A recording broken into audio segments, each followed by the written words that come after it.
ৰাজনীতি কৰিছে ক্ষমতাৰ কাৰণে কৰা নাছিল অসমৰ ভিতৰত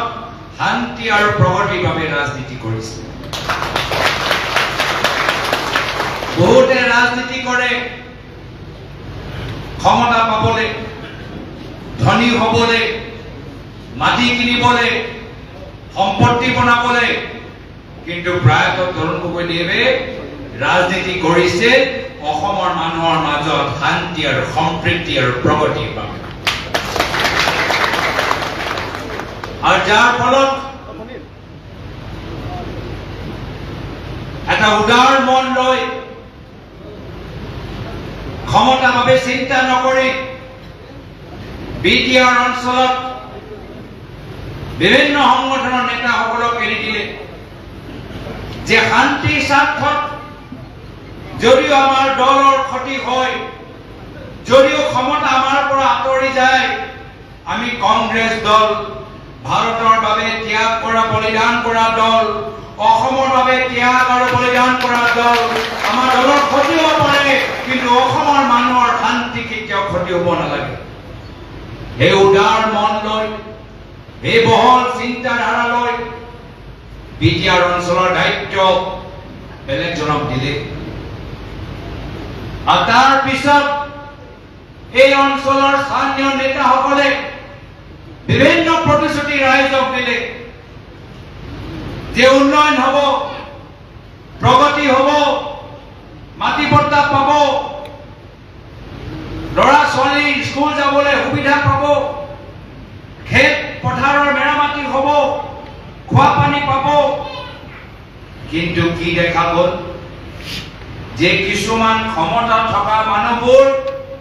তেওঁলোকৰ ল'ৰা ছোৱালী উন্নতি হ'ল তেওঁলোকৰ মাটি হ'ল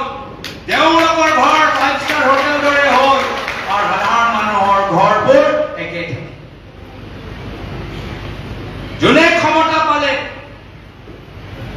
সেই ক্ষমতাৰ প্ৰতি ইমান তেওঁলোকে লোভীয়া যে সাধাৰণ মানুহক পাহৰি গ'ল প্ৰায়তঃ তৰুণ গগৈদেৱৰ আদৰ্শ বিপৰীত তেওঁ 15 বছৰ অসমৰ মুখ্যমন্ত্ৰী আছিল কিন্তু ক'তো 5 ষ্টাৰ ঘৰ বনোৱা নাই ক'তো বাগান কিনা নাই ক'তো চেনেল কিনা নাই ক'তো ৰিজৰ্ট খোলা নাই কিন্তু ইয়াত কাৰোবাৰ চেনেল আছে কাৰোবাৰ ৰিজৰ্ট আছে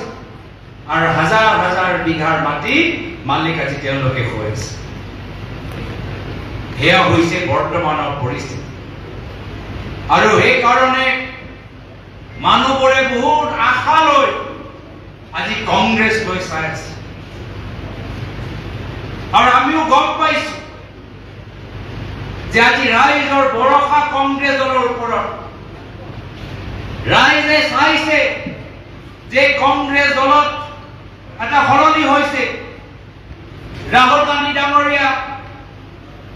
আমাৰ নিখিল ভাৰত কংগ্ৰেছ সমিতিৰ সভাপতি মল্লিকাৰ্জুন খৰ্গে ডাঙৰীয়া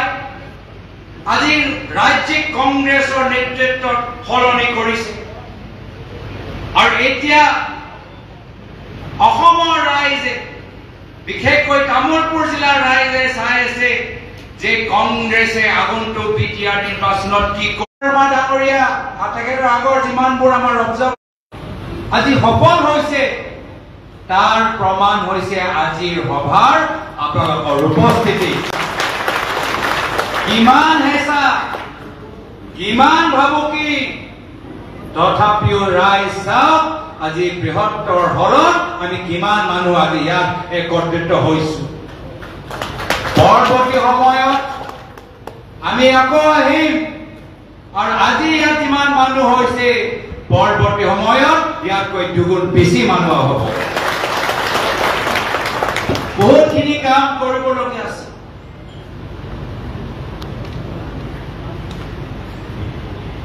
বহুতখিনি কাম কৰিবলগীয়া আছে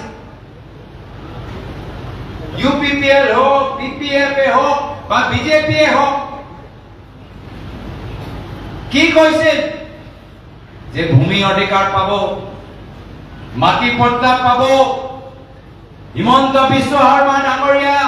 যোৱা বিটিআৰ নিৰ্বাচনত আহি কৈছিল যে আমি মাটি পট্টা দিম ভূমি পট্টা দিম কিন্তু আগৰ ইভেন্টৰ নাম আছিলে এডভান্টেজ। এই সময়তো কেন্দ্ৰীয় নেতৃত্বই কেতিয়াবা নিৰ্দেশ দিয়ে যে অসমত এনেকে কাম হ'ব লাগে, কিন্তু প্ৰায়ত তৰুণ গগৈয়ে সদায় কৈছে যে যদি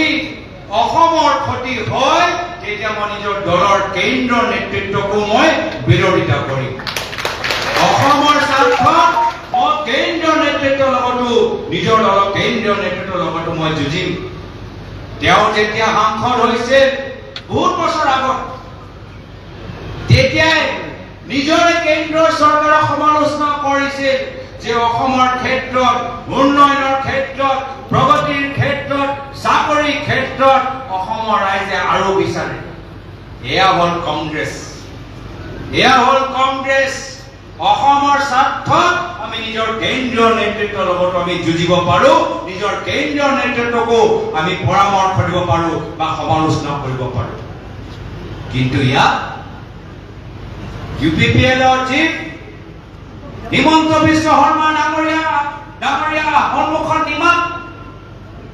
একোৱে ক'ব নোৱাৰে, আৰু হিমন্ত বিশ্ব শৰ্মা ডাঙৰীয়া আদানী সন্মুখত নিমাত, আদানী সন্মুখত নিমাত, আদানী য'তে মাটি বিচাৰে হিমন্ত বিশ্ব শৰ্মা ডাঙৰীয়া এনেকে কৈ মাটি লৈছে। এনেকে হ'লে হিমন্ত বিশ্ব শৰ্মা ডাঙৰীয়া আদানী। এয়া হৈছে তেওঁলোকৰ জাতীয়বাদী চিন্তাধাৰা। মোক মনত পৰে যে প্ৰাক্তন মুখ্যমন্ত্ৰী সৰ্বানন্দ সোণোৱাল ডাঙৰীয়া, আমি অসমৰ ভিতৰত আছে বড়ো হওক, কাৰ্বি হওক, হিন্দী স্পিকিং হওক, গোৰ্খা হওক, অসমীয়া হওক, বঙালী হওক, ভাষিক সংখ্যালঘু হওক, মাইনৰিটি মানুহ হওক, সকলৰ মাজত আমি শান্তি আৰু সমন্বয় আমি বজাই ৰাখিম, শান্তি আৰু সমন্বয় আমি ধৰি ৰাখিম। আজি এয়া হ'ল হিমন্ত বিশ্ব শৰ্মা ডাঙৰীয়াৰ ৰণকৌশল যে কেনেকৈ ক্ষমতাৰ কাৰণে, চকীটো ধৰি ৰাখিবলৈ কাৰণে সমাজৰ দুটা ভাগৰ মাজত কেনেকৈ কাজিয়া লগাব পাৰে। এটা ইতিহাসৰ চিহ্ন আমি শুনিছিলো, আৰু এতিয়া বৰ্তমানৰ অসমৰ চিহ্ন হৈছে হিমন্ত বিশ্ব শৰ্মা ডাঙৰীয়া। আমাক দুভাগ কৰিবলৈ বিচাৰিছে, কিন্তু আমি মহাত্মা গান্ধীৰ দল, মৌলানা আবুল কালাম আজাদৰ দল, সুভাষ চন্দ্ৰ বসুৰ দল, গোপীনাথ বৰদলৈৰ দল, আমি কংগ্ৰেছ যেতিয়ালৈকে আছে অসমৰ ভিতৰত সদায় শান্তি সমন্বয় থাকে। আৰু সেইকাৰণে আপোনালোকক আমি অনুৰোধ কৰিছো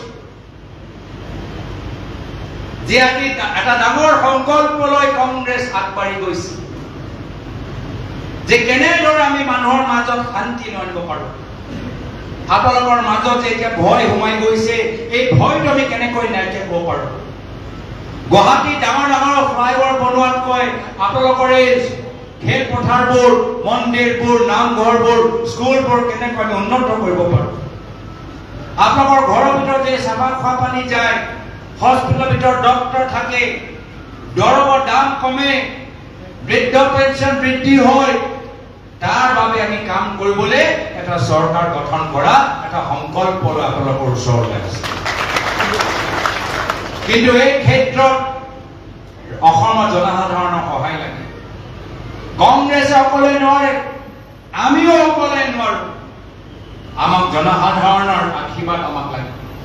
জনসাধাৰণৰ সুপৰামৰ্শ লাগিব, জনসাধাৰণৰ সমৰ্থন লাগিব। আৰু মই আশাবাদী, আমি কষ্ট কৰিবলৈ প্ৰস্তুত, আমি ত্যাগ কৰিবলৈ প্ৰস্তুত, আমি ব্যক্তিগত স্বাৰ্থক পাহৰি দলৰ স্বাৰ্থত, অসমৰ স্বাৰ্থত আমি বলিদান দিবলৈ আমি প্ৰস্তুত। আৰু মই ভাবো কি যদি 8-9 মাহৰ ভিতৰত আমি কষ্ট কৰো আৰু অসমৰ জনসাধাৰণে আমাক আশীৰ্বাদ প্ৰদান কৰে, আহা বিধানসভা নিৰ্বাচনত কংগ্ৰেছৰ জয় হ'ব, কংগ্ৰেছৰ নেতৃত্বৰ চৰকাৰ হ'ব। কিন্তু তাৰ আৰম্ভণি মানুহৰ মাজত এই সজাগতা, মানুহৰ মাজত চৰ্চা, মানুহৰ মাজত আলাপ আলোচনা, আমাক এতিয়াই পৰা কৰিব লাগিব আৰু এতিয়া আমাৰ হাতত বিটিআৰ নিৰ্বাচন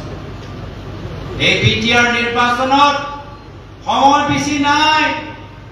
কিন্তু আমি যুঁজিব লাগিব এবাৰ জোজ এখন আৰু সেই কাৰণে আপোনালোকৰ সহায় সমৰ্থন মানুহ ওচৰলৈ যাওক যিসকল কংগ্ৰেছৰ পৰা আঁতৰি গৈছে সেইসকল সকলো ওচৰলৈ যাওক তেওঁলোকক বুজাওক যে কংগ্ৰেছ আহি আছে এটা নতুন ৰূপ লৈ এটা নতুন শক্তি লৈ কংগ্ৰেছে আমাৰ সহায় বিচাৰিছে আহক আমি ওলাই আহি কংগ্ৰেছৰ হাত শক্তিশালী কৰি নিজৰ ঘৰৰ স্থিতি আমি সুৰক্ষিত কৰোঁ ওলাই যাওক নৱ প্ৰজন্মৰ মাজত যে কংগ্ৰেছৰ চিন্তাধাৰা নিজৰ ব্যক্তিগত কেন্দ্ৰিক নহয় কংগ্ৰেছৰ চিন্তাধাৰা আমাৰ উচ্চ শিক্ষা লয় কংগ্ৰেছৰ চিন্তাধাৰা আমাৰ থলুৱা উদ্যোগ লয়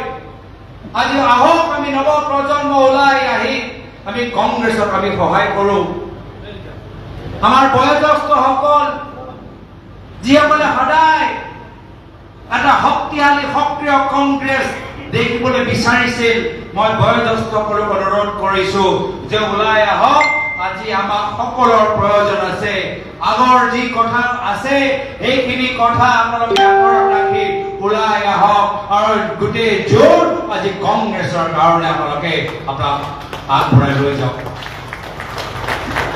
আৰু ক'ৰবাত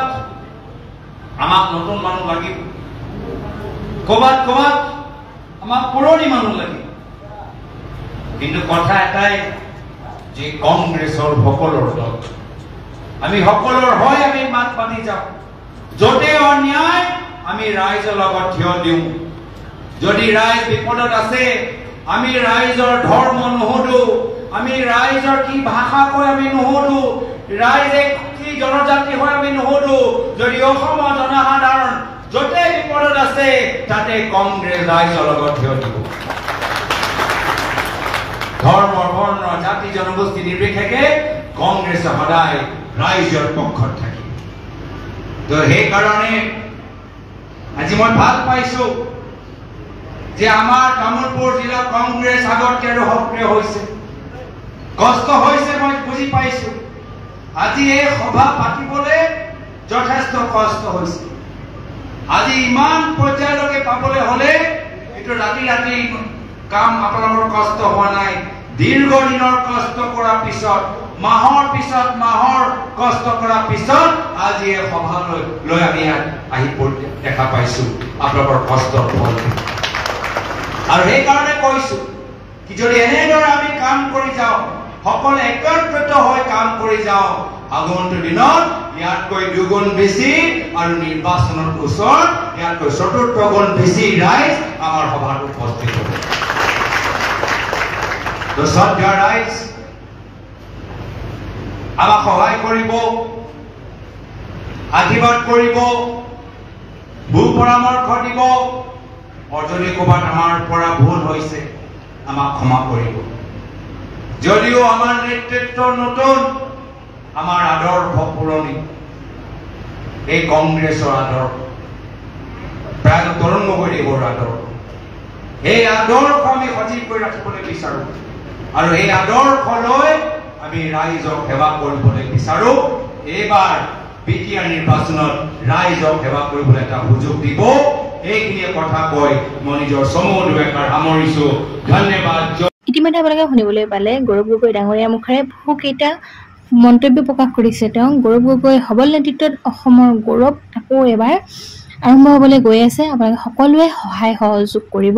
পুঁজিবাদী নিপাত হ'বলৈ গৈ আছে হয় খিলঞ্জীয়া অসমীয়া মাটি ভেটি বহিৰাগত বনিয়াৰ হাতৰ পৰা ৰক্ষা কৰিবলৈ গৌৰৱ গগৈ ডাঙৰীয়াৰ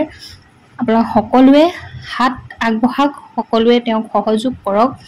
আৰু যদিহে ভিডিঅ'টো চাই ভাল লাগিলে গৌৰৱ গগৈ ডাঙৰীয়াৰ কথাখিনি শুনি ভাল লাগিলে সকলোৰে মাজত শ্বেয়াৰ কৰি দিব লাইক এটা কৰি দিব আৰু কমেণ্ট কৰিবলৈ নাপাহৰিব ভিডিঅ'টো সম্পূৰ্ণ চোৱাৰ বাবে সকলোলৈ বহুত বেছি ধন্যবাদ থাকিল